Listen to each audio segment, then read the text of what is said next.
This is Character Crusade number 6.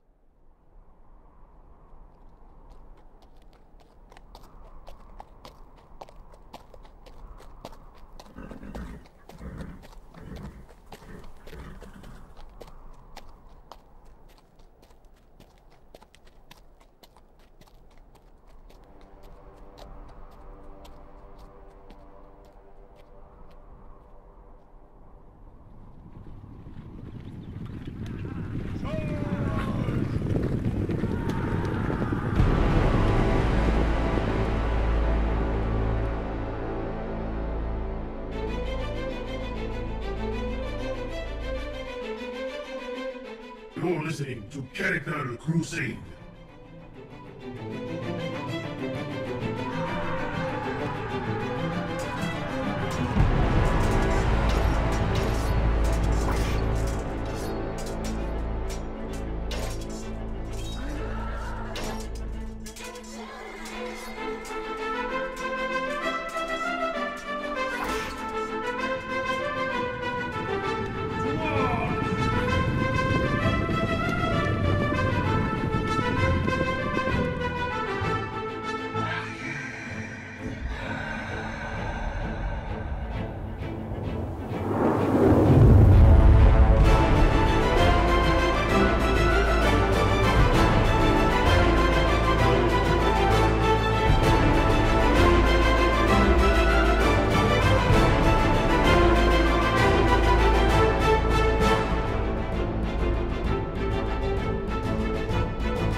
Greetings, Crusaders. You're listening to Character Crusade Skyrim Roleplay Workshop. I'm Stu. And I'm Joe. And I'm Matt. And Matthew is joining us yet again from the East Coast. How are you, Matt? I'm really well. You? Oh, pretty good. Not too bad. No complaints. Well, I'm glad to hear it. Yep, talking Skyrim, you know, how bad could it be, really? Totally. Hey, at the end of a busy workday, nothing better than sitting down in front of some Skyrim and hanging out with your buds. Exactly. So what you got going out there? Just a little bit of work, but the great thing is that when the evenings are all complete and the sun has gone down, I do have my laptop, and I would not have been able to bring a console along with me, so I have to say that despite the fact that I was going to start off as the console Skyrim guy, I'm really glad that I've got it on the laptop, because it actually means it's mobile. So while you didn't intentionally steer me this way, it certainly made a really big difference. So, I mean, because otherwise I'd have to be like binge watching Pawn Stars or something. So, oh, sorry. So this is way better. Yeah, way better. Well, we're glad you were able to join us, Skype or otherwise. Sooner or later, we're going to get all three of us in the studio on the same night, and it's going to be amazing. But until then, we're going to continue to work on this Skype connection. We are, of course, always investing in the fidelity of our podcast, as we mentioned before. And with each new attempt at some crazy thing here, we get a little bit better at it. This is only our second attempt at bringing in a Skype caller. This is something that we're definitely working on. We want to master because we want to bring some interviews to you in the near future. So we got to get this down. So we're working on it, folks. We're working on it. On the announcement front, let's go through a couple announcements. Again, we are still looking for whatever support you care to give us on iTunes. You can go to itunes.charactercrusade.com, give us a rating, give us a review. Anything you can do there would be really greatly appreciated. It's certainly going to help us reach a whole brand new audience on iTunes and Stitcher and SoundCloud, all those places. So anything you can do to help us out on iTunes would be much appreciated. Also, we would like to thank our Patreon sponsors. If you're interested in finding out more about that, you can find a link right on the website. Go to our website and go to the contribution page. You'll find a link to our Patreon page. Even $1 a month helps us. It's recurring income. It's super easy. You create an account, you set it up, and every month we get $1. and we invest that dollar back in the show. Really appreciate it. You can go to patreon.charactercrusade.com to find out more about that. Now, the cool thing about this, Matt, we talked about this, I think, in episode 3. One of the perks that we have here is that we have set up some Patreon exclusive content. So when you we have to. Yes. When you contribute to us, to Character Crusade on Patreon, you become a patron of this podcast and you have access to patron-only content. That's so amazing.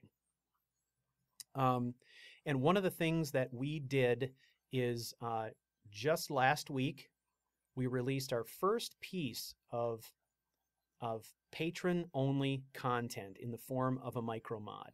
And we'll be releasing these on a fairly regular basis. What we've done is we have created a micro mod we're calling the Patron Chest. And when you download and install the Patron Chest, it places a small chest hidden in-game. It'll give you all the information you need in the download package on where to find the chest. But every once in a while, we'll drop something fun and interesting in that chest. So every once in a while, you'll find a micro mod that'll be loaded up to our Patron network. You can download that, and whatever we've included in that package will be dropped in the chest, and you can go in there and find it, which I think is pretty cool. It is really cool. And the readme file's right there. It's super easy. Yeah. And when we can, we'll throw in some pictures that help to ensure that you can find it. But the idea is that we're going to create a single chest, locate that chest, so once you'll find it, you'll always know where it is. And then anytime you install one of our micro mods, if we can, it'll pop up. It'll pop up in that chest. It's like geocaching. It is. It's just like, I love geocaching. I love geocaching. We'll come back to that another time. But this is what a great way to do it. And again, it's only for Patreon supporters. Only for Patreon supporters. And we just last week, I uploaded our first complete micro mod. The first micro mod is a golden potato. It is not a golden potato. That's been done. Yes, it is the Book of Circles. The Book of Circles is a book from Redguard legend that is meant for sword singers. And so this is a book that was not included as part of the vanilla Skyrim game. So the Book of Circles includes several maxims that were written by an ancient swordsman, last name Hunding. And when you acquire that book, there are 2 different flavors of that book, one for one-handed sword wielders and one for two-handed sword wielders. And it's actually a skill book. So you'll get a nice little bump to the sword skill of your choice, and then you can kind of keep it in your inventory and kind of review the maxims from time to time, and it becomes an interesting little role-play tome that somebody who's dedicated to swordsmanship might carry with them at all times. That's what I'm doing with my current character. His name is Shulot, and he's a Redguard swordsman, and he carries his copy of the Book of Circles with him at all times. So that is what that is all about, and we're going to be releasing some more content like that whenever we can. So that is the announcement I have. One other thing I think is worth mentioning is we do have a little Skunkworks project going. We're not going to divulge too much information about it, but let's suffice to say that it would bring Character Crusade to YouTube in video if we're able to do this like we want to. It's not going to be like anything you've seen before. It's, like I said, it's a Skunkworks project that is in development right now, and we'll be releasing more details about it. The only reason I'm mentioning it now is that we are into episode 6. We're well down the path on this podcast. We've been talking for a while about what happens when we're past this iTunes transition and we're going into more regular podcast episodes. Are we going to become a weekly podcast? Are we going to stay bi-weekly? You know, what do we need from Patreon to support that? Well, what we're doing is we're toying around with the idea of producing some video content in alternating episodes as opposed to strictly audio. And so there have been a lot of questions about, are we going to do any more Let's Plays? Are we going to produce any video content? Is there ever going to be video content associated with a podcast? And so I just wanted to put this out there and let you know that we are working on a project. We're all very excited about it. It's really in its infancy right now, but if we can pull it off, I think it'll be a really interesting and unique Skyrim experience, and will fit neatly into my ADHD time bucket. Even better, right? So, and more importantly, even than your ADHD time bucket, yeah, is the fact that it fits into this universe of talking about character development. Yes, because it can show a little bit more than we can do with these sultry voices that we've got. Exactly, and this is going to be a role play like no other I've seen. Not I think that it's I've safe come to across. say. So, yeah. And we're looking at what, anywhere from probably 20 to 40 minutes. It's not going to be like these epic 2-hour blasts. Yeah. Somewhere around that line. So it'll be short, Mhm. sweet, to the point, Yep. with an interesting and different twist to it. Yeah, it's going to have a very interesting twist, and so Joe is correct. We're not talking about the sort of 2-hour epic episodes of a immersive Let's Play that you're accustomed to seeing with something like Aranis Arcana. It is, I think, could be considered in some ways to be sort of a Let's Play in that there's aspects of role play in it, but it's enough of a departure from anything that we've seen before that I don't think that Let's Play is the right word. Not strictly speaking, no. No. So anyway, very exciting stuff. There will be more announcements to come, and I don't know, there'll probably be some aspect of the website eventually that'll be devoted to all the things that we need to set up to make this work, and it is going to rely heavily on audience participation. So just putting that out there. FYI. FYI. Anyway, so today's episode is really, I was excited about this one too. I'm always, is there ever an episode I'm not excited about? The end? No. Oh, Well, that's yeah. part of an episode, so. Yeah, that really is. I can even get excited about the endings of episodes, although they're not as exciting as the beginnings. Or anything in between. Yeah, that's actually a very good description of my play in Skyrim as well. Very excited about the beginning, but then I hit level 40 or 50, and I'm like, time What to must move on. that, Just what when you must really that start to be pick like? things up. Let's be real about that. What must it be like to reach level 40 or 50? Okay, for those of you who are in my tribe, and when I say tribe, I'm talking ADHD. Are there any ADHD people out there who have ever played a character to level 81? I'm interested to know, because I can't even see how that's possible. But I'm planning on attempting it. So with this character I've got going now, and this whole Epicosity project that I'm immersed in, I'm trying. I'm going to try to get a character. I'm going to try to get a character up over level 70. If I can get a character over level 70, I will consider that a huge success. Well, I think I'm happy to not be level 0 anymore. What level are you? 1. I'm still a level 1. Oh, what? How is that even possible? Well, we'll talk about that another time. We will. I'm having performance anxiety at the moment. Okay. Well, it happens. It happens. It You happens. just got to work through it, man. Yeah, just think about baseball. You just No, it's the opposite, right? Dead puppy. No, wait. you just see, man. I'm going to go from like level 1 to level 30 by the next time we get together. Well, It's gonna be okay. epic. All right, Matt. You told threw down the me gauntlet. Don't be afraid to be epic. I'm going to be epic. Somehow. Well, yes, you threw down the gauntlet, my friend. So let's see. This is episode 6. So by episode 7, we're going to focus the whole character craft segment for episode 7 on, what is it? Stegander or something? Einer Stegander. Einar Stegander, the giant bearded Nord Yes. wrapped in toilet paper. We're going to focus on him. That's right. and we want to see some epic leveling. All right. Well, I will take a screenshot of level 1 Einer Stegander. Level Then we'll 1. see what happens when we get to level 30 Einer Nice. Okay, All I'm looking right. forward to that. All right. Stegander. Yeah, Sweet. me too. Well, in today's character craft segment, I'm going to talk a little bit about my Redguard warrior, Shulot, and we're gonna get into that a little bit. Stick around.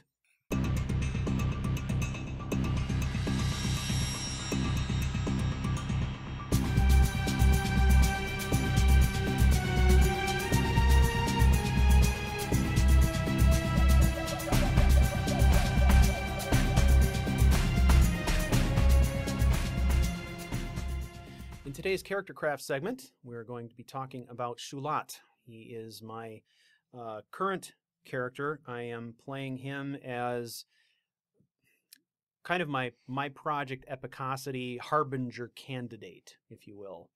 So he is a Redguard warrior, and I wanted to talk a little bit about this character and some of the things that I'm doing with him. I've had a lot of fun with him, and there's an aspect of the creation of this character that I think fits really nicely with tonight's topic, which is this idea of no fast travel. And if you're interested, there is an article up on the website in the blog that I wrote about this concept of no fast travel and what my views on it are and how I use it as a role-playing device. But I wanted to talk quickly about this character. As I said, Shulot is a Redguard, and I used the alternate start and had him start straight off as a Legionnaire. So he is part of the Imperial army right out of the gate. And one of the things that you can do then, of course, is as soon as you join the Imperial army, you can go to the blacksmith in Solitude, and he will set you up with gear. So I had him set me up with the heavy Imperial armor, which I love. The heavy Imperial armor looks really nice. It's just I love the look of it and how solid it looks and all this kind of stuff. There will be some pictures in the show notes of Shulot, and I plan on releasing some Patreon-only content, giving a little mini guided tour of Shulot's encampment that I've built. That's cool. Yeah, cool. Yeah, I'm calling it the Emperor's Anvil, and it's got a lot of kind of cool things going on there. But what I really liked about Shulot is this idea that he's a character who he's been drawn into the martial environment of the Imperial army because there's something about the discipline and the structure that appeals to him. And so when I brought this character in, really the only thing I knew for sure that I wanted to do was bring him in from the get-go with a sword that would be sort of the family relic. Right. It would be that item that was passed down from father to son through the generations, and it was going to be something extremely important to him. So I'm using Immersive Weapons, and I chose in the steel category, there's basically a two-handed katana. It's like an oversized sort of battle saber kind of a thing. Yep, I think I know what you mean. Yeah. So I chose that. It's kind of it. The Redguard, the Redguard is that culture that produced the sword singers of legend, these legendary swordsmen. So I felt like the weapon that I chose had to sort of fit that idea of what the culture was. Not that I believe that Shulot is a swordsman in that respect, but that he comes from a culture that produces that type of a swordsman made me feel like it needed to be a two-handed weapon, but also needed to be elegant looking to some degree, and not a giant mashing type of a weapon. So nothing like a broadsword. So that kind of katana, the elegant look of that, but the really intimidating size of that sword, to me, kind of felt like the right fit. Well, those scimitars can get a little bit bulky. Yeah, the giant curved swords. Exactly, and the big, the big wide blades and stuff. I just they seem unwieldy to me, and I just don't like the look of them. They don't look like they would ever fit in a sheath or anything like that. Right? There's something just weird about them. So I agree. Yeah. So essentially what I did is I gave him, again, I kind of went down the same road that I did with Julian, in that I had some vignettes in my head, some smatterings of dialogue and interaction that gave me a sense for who this character was. But I really wanted to go into Skyrim and allow Skyrim to build the character for me. So one of the mods that I have in place right now is Immersive Patrols. And what it does is it creates Stormcloak and Imperial patrols. And these patrols are, the Imperial patrols are stronger and more prominent in those areas of Skyrim that are controlled by the Imperials, and then vice versa with Stormcloaks. But there are, enemy patrols or opposing patrols kind of moving in and out of each other's territory, right? Yeah, no, I ran across a massive patrol as I was cruising along. Right.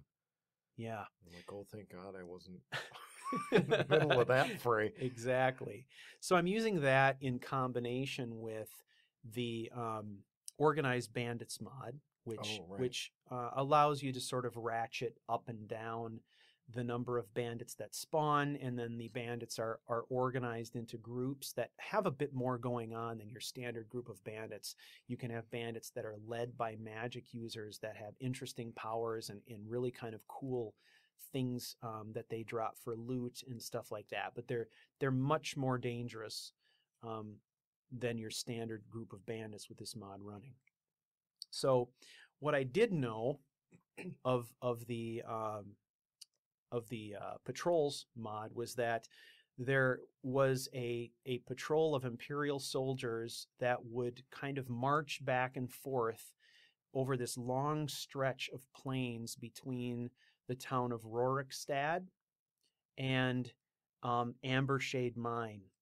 Okay. If you're familiar with Ambershade Mine, that's by the 3 standing stones that are right near Lake Ilinalta, not long before you actually get to Riverwood. Right. And that it was this long patrol route. Oh. So I got my gear, got everything together, and I traveled to Rorikstad. And then once I got to Rorikstad, I basically camped out, kind of hung out at the tavern there, and I waited for the Imperial patrol to come back.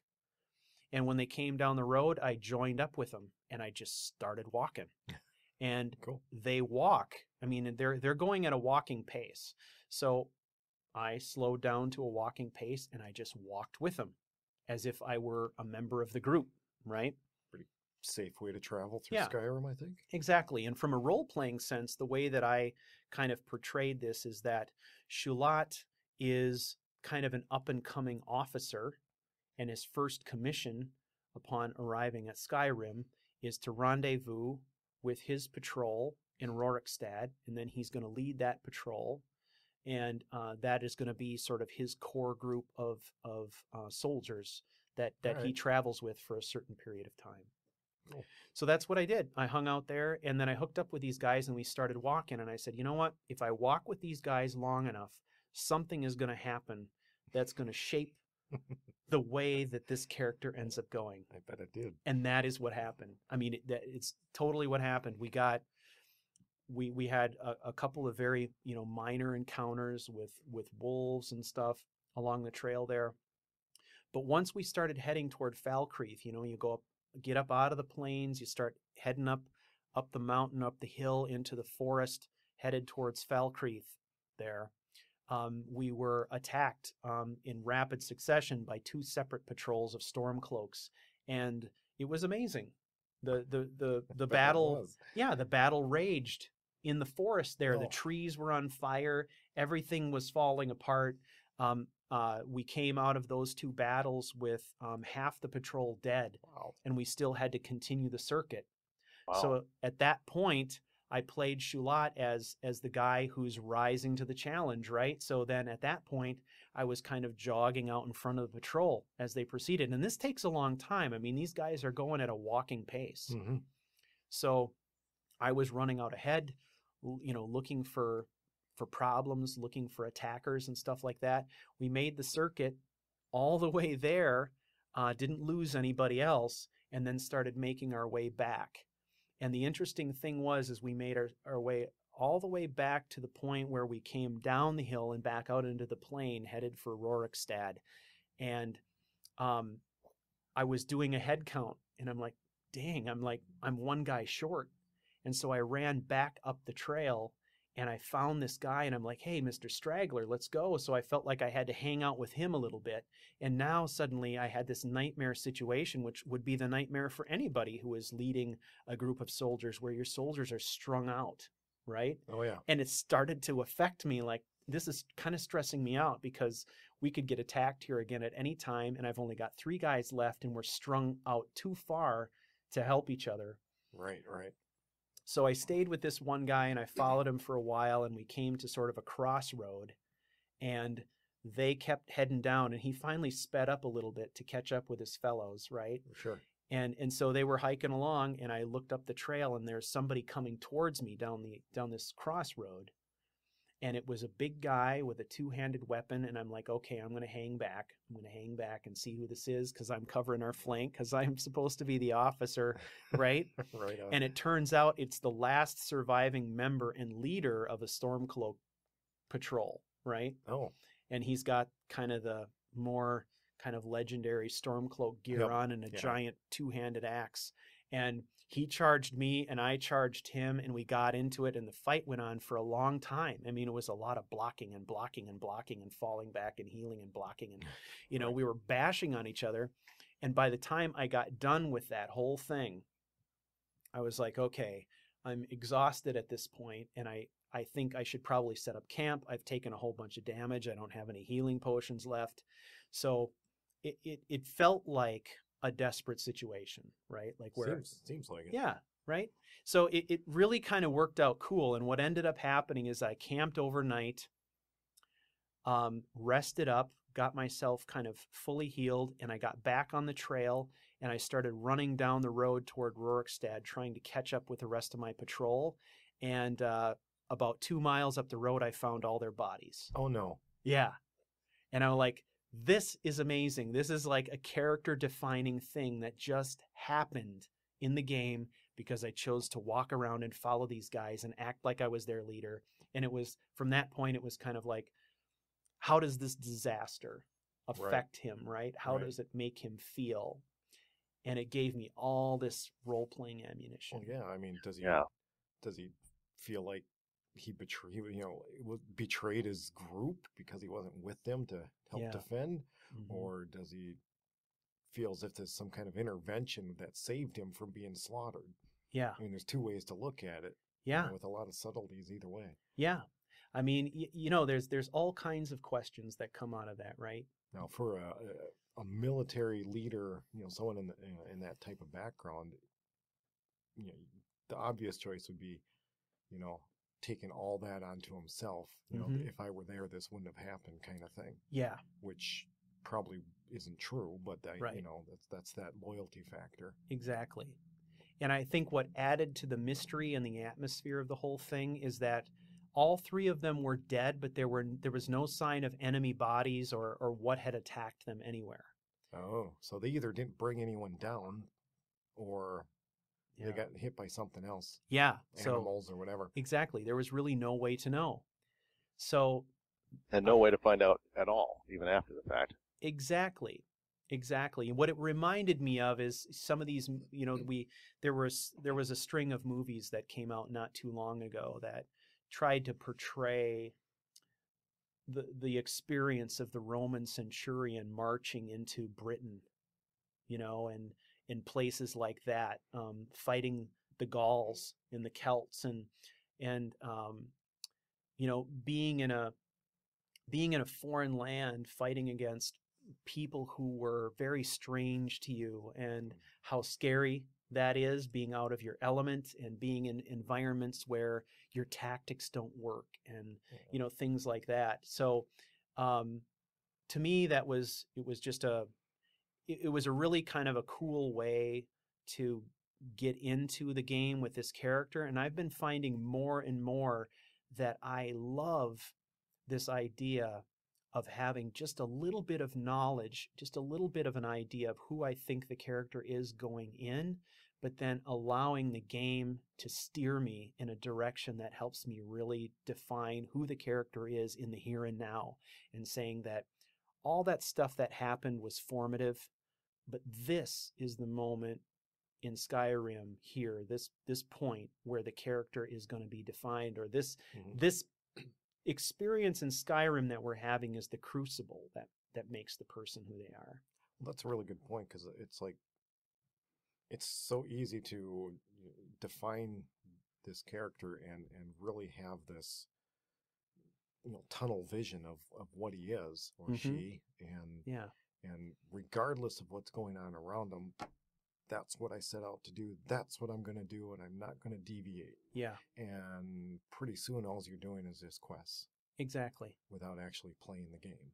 Exactly. And I found myself even just early on with my Hinto character starting to get down that road of this is what I had in mind. This is what I got to do. And with some of our conversations offline, that kind of snapped me back, and I'm like, no, let's open it up a little bit. He doesn't, I've got the idea. We can work with that, but let's let the game choose us, because I didn't go in thinking I was going to go into the companions, but that just kind of hit when I came across the group of them.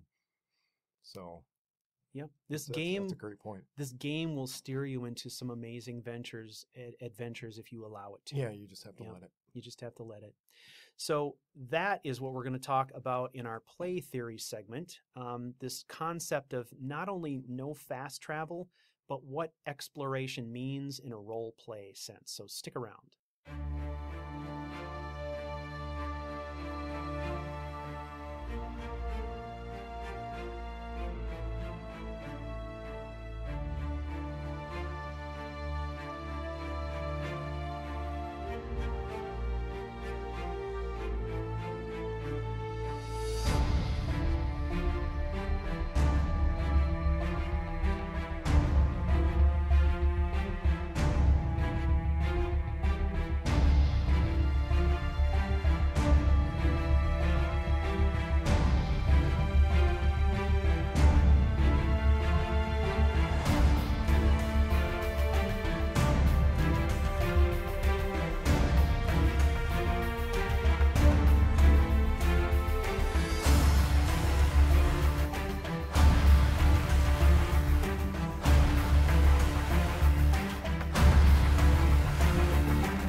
So in today's play theory segment, we're going to talk about this concept of no fast travel. And we hear all the time about, you shouldn't fast travel if you want to role play, stuff like that. So I think that's pretty common, a pretty common opinion, and there's mods out there that disable fast travel and stuff like that. I don't know about you, Joe, but I've never found the need to completely disable fast travel, only because I just choose not to use it, and it's kind of nice to have it there as a backup if I get stuck in the game world or something. But no, I agree. I haven't fast traveled, not via map, for a long time now. Okay. I've actually even gone a little further and try to refrain from even looking at the map. But that's, I don't know if that'll dovetail into this or not, but no, I think it does. Disabling fast travel completely, don't necessarily agree with, because technically, if you take a carriage, you're fast traveling. Right. And I don't see how taking a carriage or canoe or whatever, if you have mods installed that expand the fast travel capabilities via horse or waterway. Right. I think you can roleplay that, and it makes sense to me. You're clicking on a marker on the map, that kind of breaks things apart. Yeah. But I don't see traveling by carriages as being breaking. Yeah, I mean, I guess it's different strokes, right? I mean, I've always been a big lover of the horses in Skyrim, and I love to travel by horse. And I there was a time a while back where I read an article, and I can't remember who wrote this, but it basically was expressing the opinion that even traveling by horse was not a good thing, because when you were doing that, you were rapidly bypassing potential things that you could explore that were off the beaten path. But I just I disagree with that a lot, and I think it's mainly because of this idea that I have that I don't think that exploration in Skyrim equals wandering. And I tried to express this in a blog post last week. I'm not sure if I did a good job of it or not. We'll see what people think of that. But to me, it seemed like the equivalent of, walking out the door in the morning on the way to the store or on the way to work or something like that, and jiggling the doorknobs of all the houses along the street to see if one was open so you could just go in, right? Or maybe just deciding you're going to head down an alley you've never been down. Yeah, that makes no damn sense. Not when you have a destination for a reason. Exactly. And I think the reason I'm bringing this up is because this idea of no fast travel and this idea of, exploration, to me are closely tied. I believe that the key to this whole thing for me has always been about traveling with intent.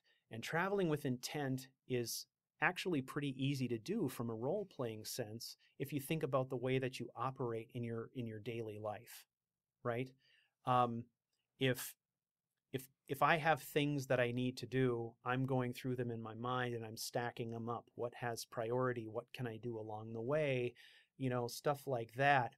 And my objective is to go and complete those tasks, complete that mission. So in Skyrim, maybe your mission is to, go after the dragons or whatever. But it could also be something as pedestrian as, there's this fisherman in Riften who wants to sell fish to some guy in Markarth, and he's asking me to bring this business document to this guy, right?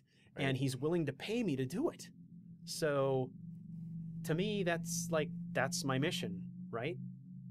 So what I'm going to do is I'm going to travel from point A to point B, and I'm going to deliver that. And maybe what I do is I think about what's happening between point A and point B and saying, I'm going to stop off in Whiterun because I know this person there, and I'll stay for the night, and I'll take care of this business, and then I'll move on to this spot and this spot, right?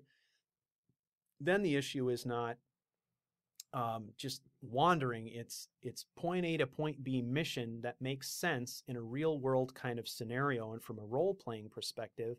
And now I'm looking for other reasons why I might get off the beaten path. Right. Well, maybe you might be going in the general area of something else that you need to accomplish. Exactly. So you're going to kind of take a little detour and you're going to do that, and something might happen. I mean, it's like I got to go to the grocery store, but before I go, I need gas, so I'm going to stop at the gas station first. Yeah, exactly. And then it gets robbed.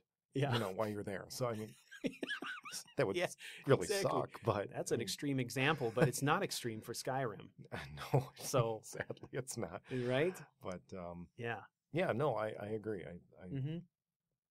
If you just think about traveling Skyrim, as you say, and as you would in your daily life, you're not going to. Ooh, a cave. I know, right? I'm just going to go on in there. No, I've got a thing that I need to do, and if I had set aside time to go in said cave, then maybe I would. Or maybe you just keep it in the back of your mind and you come and visit it later. Yeah. But what Skyrim does is Skyrim has this beautiful way, like we talked about earlier in our character craft segment, and how we talked about this a little bit last week too, but it has this beautiful way of putting you in these situations where deviating from the mission makes sense. And so what I like to do is stock up the environment with bandits and threats. Stock up the environment with mods that create inclement weather and things that make me uncomfortable. Stock up the environment with NPCs, with things like immersive NPCs and stuff, where it's possible for me to encounter these situations that pull me off the path and force me to change my plan and force me to go in the woods and off the road when I wouldn't normally, right? And do these things, and then that way your objective between point A and point B can go all over the place, but it goes all over the place in a way that feels more natural and kind of dovetails with Right. this whole idea of really role playing a character. Yeah, and if you're playing on PC and you don't have interesting NPCs, it adds some real great color to the game. It does. I mean, on said point B, you could get there, and there'll be an NPC that you know happens to be at the place you need to go, Mm-hmm. and you can just open a dialogue, and maybe it's just dialogue, but some of them have some kind of fun little quests along with them too. Or maybe they're ready to give you your next job, right? And Or send you your along, right? Your person's ready. Okay, thanks for Yeah. that. Here you go. Bring it back. Yeah, yeah. I love that kind of stuff. One of the things that I use a lot is,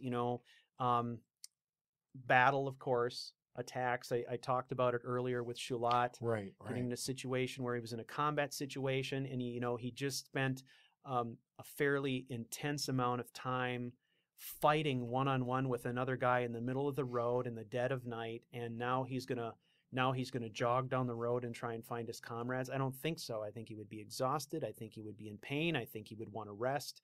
And so that's what I did. But it forced me to stop. It forced me to look for a safe place to camp. It forced me to think about where enemies might come from, stuff like that. Right. Yeah, just even the wild itself. Exactly. You use weather mods, right? I do. Okay. So when you're talking, last week we were talking about how there are times when the rain was coming down so hard it would make us feel uncomfortable and things like that. Yeah, right? yeah. I've got a weather mod and then a sound mod that just amplifies it. So Supreme Storms, something like that. Of Skyrim. Okay. Yeah. Yeah, I mean, there have been times when the weather has been so uncomfortable, whether it was a rainstorm or a blizzard. You just want to get out. Yeah, I just felt compelled to get me in a cave, or maybe I will stop in this town or whatever, just to get out of this mess. Right? Yeah. Well, in your case, you had to find a safe place where probably not a lot of traveler people are going to see you a lot, but then you still have wolves and bears and exactly all that junk. Yeah, I think really the theme of this episode is put the pieces in place that allow you to have an experience where the game can give you the cues you need. So you understand enough about your character to know what their motivations are, what their likes and dislikes are, what their idiosyncrasies are, and then you use that knowledge to react to the environment as it changes, and you allow Skyrim to guide you in places, right? Right. So you set up camp and to just rest and heal, and then you went, the next day, I imagine it was the next morning, to go find the rest of your crew, the rest of your group that you were supposedly leading, and you found them all wiped out. So where do you go from there? Because now all of a sudden this band that you were supposed to be in charge of is gone. Right. So that's got to affect, what you were going to do. Right. So now he's just kind of out in the open. What do you do now? Well, yeah, and in that scenario, the way that I'm playing him is he's a military man. He's a very confident fighter, but that's a scenario where he's out in the middle of the plains and all of his soldiers are dead. He doesn't know why they're dead, and that would shake anybody's confidence. Oh yeah, well, and he's a budding leader, if I understand correctly. So correct. It's probably one of the first, if not the first time he lost people under his command. It is. That's kind of how I played it. And what was interesting is how it all kind of fell together. Right. And I was planning, I was thinking from a military sense, if this were to really happen, the obvious thing for him to do would probably be to try to make his way back to the point where that particular patrol or that group was based, which in this case was Rorikstad. Okay, so it's continued to Rorikstad from there. Yeah, that would be the idea. But what actually happened was, as I'm standing here trying to figure out what's going on, a Khajiit caravan came down the road, headed towards Whiterun, headed away from Rorikstad. And so I stopped and I talked to them, and I'm like, okay, they're going to Whiterun, safety in numbers. I don't know what the situation is here. and I know that this area of Skyrim is considered sort of neutral territory at this point. Okay. So it felt like my safest bet was to go with them. So I sort of role played that as Shulot offering his services to help guard the caravan, and I traveled with the Khajiit all the way to Whiterun, and I continued my adventure there, and that's where he met Sadia and everything Very started. cool. So it wasn't Mhm. that wasn't the end goal. It wasn't what you Nope. you had in mind, but Nope. that's where you ended up because Yep. you allowed the game to kind of Yep. show you a direction. Yeah, the game guided me there, and I used role play to sort of fill in the details based on what I knew of this character and how I wanted to play him and so forth. Instead of stopping off at every side trail and Yep, that's right. So it was really a cool sort of immersive way to do it. yeah, very And cool. then by the time I hit Whiterun, of course, I had sort of forged a relationship with this Khajiit caravan. I'd Mhm. asked them all the questions I could. I'd had all the conversation I could. Right. I'd traded with them. I'd traveled with them. I'd fought bad guys and wolves with them. Right. And so I sort of had this idea that he had in some ways bonded with this group by the time he got to Whiterun. Right. And then once I got to Whiterun, I had to stop and regroup and say, okay, as a military individual who's committed to this battle in Skyrim, what would be his next step? And as an officer, it was start conscripting new soldiers and trying to figure out how to build an outpost here and work on figuring out what that threat is out on the open plain that caused this to happen, right? Right. So at the moment, his whole focus is on trying to retake control of that wide open plains area between Whiterun and Rorikstad. Right. So So yeah, and so which kind of getting back to the fast travel point, that's a great example of not fast traveling, mhm, doing some things you wouldn't have mhm. by just wandering around, but not wandering Yeah, aimlessly. yeah, it's not wandering aimlessly. It's what I like to do. I like to call it traveling with intent. And one of the things that I think I tend to do with my characters a lot is I'm constantly packing and unpacking gear. I like to set up a space for them, and then they come to that base of operations. They get a good night's sleep, they get a full meal, and then I pause and I say, what is the next step? Right. And what gear do I need? And I load up the horse, Yep. I buy the food, I sharpen the weapons, and I hit the road, right? And I just see what unfolds. Right. Very cool. Yeah. So that's really the concept. And what I really love is I've loaded up a map mod that just remakes the Skyrim map to look like it's printed on fabric or parchment.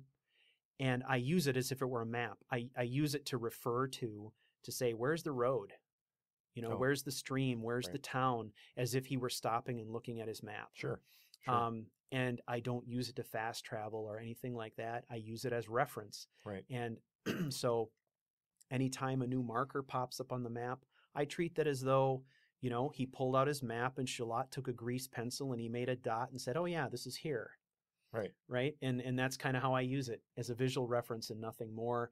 And every once in a while I might use it to get out of a sticky spot if I get stuck, but that's Very about cool. it. Yeah. Yeah. See, now I have not come across anyone that has offered, okay, let me mark that down for you. Uh-huh.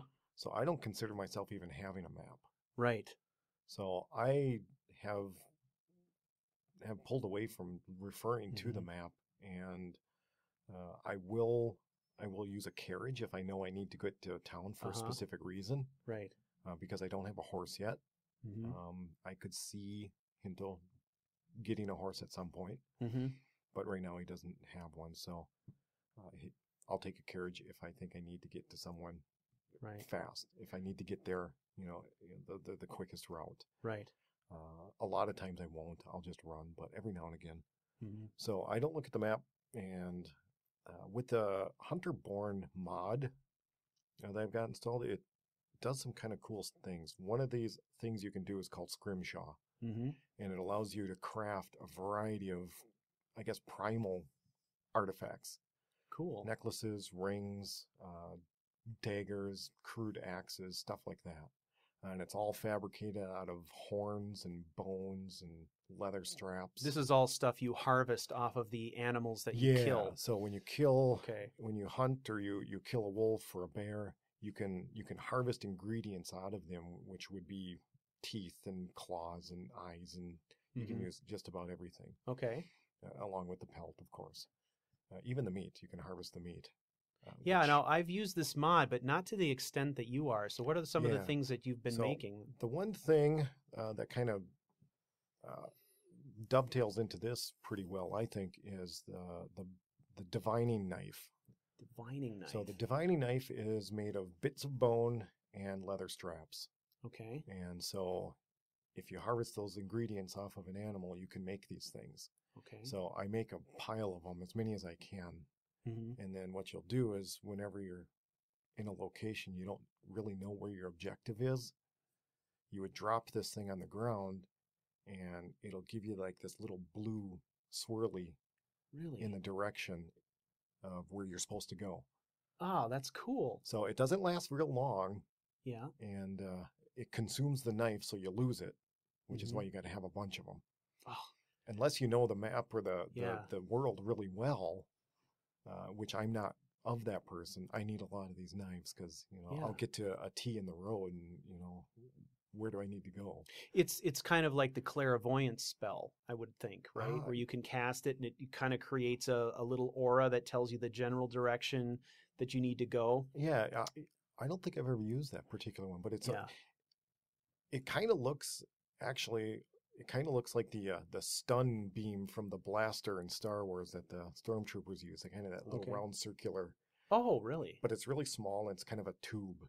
Oh, okay. This is very different than the clairvoyance spell. Yeah, then. so it's like a little tube that snakes around in the direction you need to go. So you follow that, and it disappears really within seconds. yeah. But at least it gives you an idea where to go. And what a perfect role-playing device for the shaman type character. It's like something ritualistic that you can make out of the animals that you're hunting Yeah, that approximates this kind of spell capability that you don't have, right? So I've been using that. That's so cool. Lately. Like I say, Yeah. trying to not look at the map, and using that. Plus, just mentally in my own self, trying to memorize some of these locations and, Right. and trail markers and stuff. Well, I have not gotten into Scrimshaw quite as much as you have, but it's the things that you're doing with it are really cool, and I think fit perfectly with the type of character you're playing in Hinto. Yeah, And they really. get you around some of these Yeah, yeah. issues of not fast traveling and not accessing the map too, Right, which is exactly, cool. exactly. Yeah. One of the things that I like about Hunterborn, and there's some related things that are embedded in Frostfall as well, are the little powers that you have associated with creating equipment and cooking and all these little things.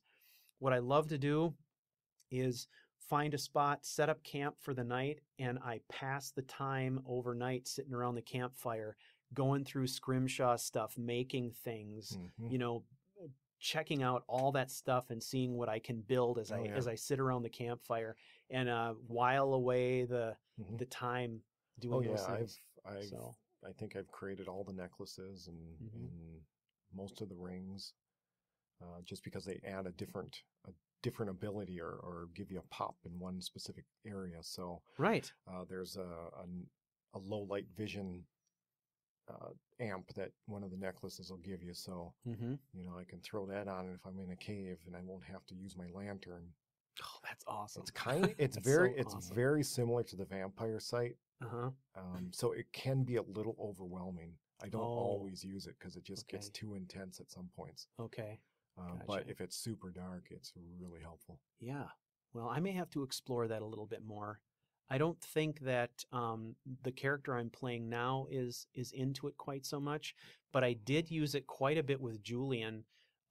Sure. Julian is, he's a fairly accomplished hunter, and, so with him, I used Scrimshaw to make a couple of interesting rings and a cache marker and some stuff like that, but I haven't really explored it to the extent that you have. This character of yours right now, a lot of it probably doesn't. To me, it doesn't sound like it would fit the character well at all. No, not at all. Not at all. Maybe just the hunting capabilities of getting Yep. quality pelts and stuff like that, perhaps, but Yep. I don't see him rooting around innards and eating eyeballs. Probably not. He'll be too busy polishing his armor for the next inspection. So, Right on. yeah. Well, this is a great topic. I love this topic because it gets to the core of how I like to play Skyrim, which is it's all about intent. It's traveling with intent. You don't wander from place to place aimlessly. You're an individual with goals and objectives and motivations, and you're going to execute on those things. And every once in a while, the environment throws a hitch, or the personalities you encounter throw a hitch into your plan, and you react. And that's where the game draws you in. So I think the last thing that we want to do with a game like Skyrim is hobble the entire game by getting so focused on what we think our objectives are or what we want to do in the future that we don't allow the game to open up and, you know, kind of present us with these opportunities. So, Right, without yeah. losing track of your overall arching goal or intent. Exactly. So there's no reason to lose track of your intent without allowing yourself to be steered Yeah. in different directions. Exactly. That's how life is, my friends. We all have goals, but it doesn't always work out like we think it's going to work out. Now, Sometimes better, sometimes worse, better, but sometimes worse. Yeah. rarely does it work out to be how you thought. Exactly. And that brings us to the end of another episode, dear listener. So we'd like to thank fans of the show for your faithful support, continued encouragement. Your enthusiasm is the lifeblood of this podcast, and whether your support comes through Patreon with dollars, through iTunes with reviews, or through recommendations to your friends and family, we appreciate all of it. Remember, you can find us on iTunes, Stitcher, SoundCloud, YouTube, and you can even go to the website at charactercrusade.com, and you can listen to every single episode there. You can contact us also through the website. We love to get your questions and your quandaries. Very soon, we are going to have an episode coming up that is completely focused on Fleet and Aranis Arcana. The questions have been rolling in regarding the Let's Play, and we will take an entire episode to address all of those questions and try to get have some really good, I think, Aranis Arcana discussion. So I'm really looking forward to that. So make sure you contact us through the website, though. To do that, you can fill out the form. It's on just about every page there. So until next time, though, remember, it's about the journey. So go forth and experience.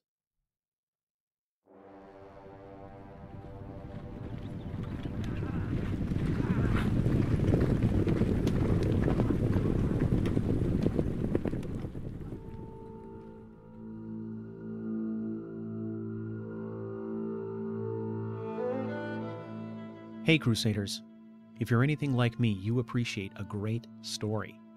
As lovers of roleplay, we often find ourselves looking to literature for ideas to inspire our next character or playthrough. In today's podcast, we talked about traveling with intent, and how the game of Skyrim can allow you to have the biggest adventures in even the smallest spaces. I love authors who are able to craft compelling stories in confined locations. This can only be accomplished through deep character development and a level of creative talent that's off the charts. At the moment, my favorite author is Joe Abercrombie, for just this reason. In his book The Heroes, he focuses on a group of amazing characters and their individual experiences within the confined space of a single battlefield over a span of just a few short days. As the battle for control of an ancient monument called The Heroes rages, we get a rare look into the humanity of characters on both sides of the conflict as they struggle to survive amid the carnage and confusion of battle. This author has a special talent for allowing readers to get into the heads and hearts of characters to reveal their true complexity. There are no good guys or bad guys, only people with hopes, dreams, gifts, and failings that all share the common experience of the hell that is war. If you love gritty fantasy and incredible character studies, this is a book you should not miss, and Joe Abercrombie is an author you'll hear much about in this podcast. If this book sounds like your kind of story, go to book.charactercrusade.com and start your free 30-day trial at audiobooks.com. You can cancel at any time, and you get a complimentary book of your choice to get you started. With more than 60,000 titles to choose from, there's no end to the inspiration and entertainment. If you're already a member of audiobooks.com or would like to see Character Crusade's full list of book recommendations, go to reading.charactercrusade.com and click on the audiobook of your choice. We would like to thank audiobooks.com for their sponsorship and making it possible for us to pass great entertainment along to our listeners.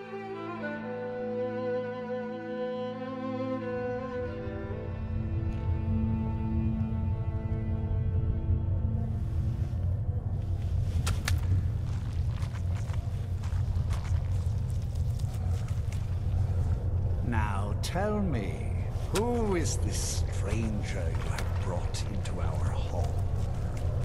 This is my savior, the one who freed me. For my daughter's safe return, you have my gratitude. Tell me, what is your name? Very well. I am Harkon, Lord of this court. By now, my daughter will have told you what we are. I count some of the oldest and most powerful vampires in Skyrim among the members of my court. For centuries we lived here, far from the cares of the world. All that ended when my wife betrayed me and stole away that which I valued most. You have done me a great service, and now you must be rewarded. There is but one gift I can give that is equal in value to the Elder Scroll and my daughter.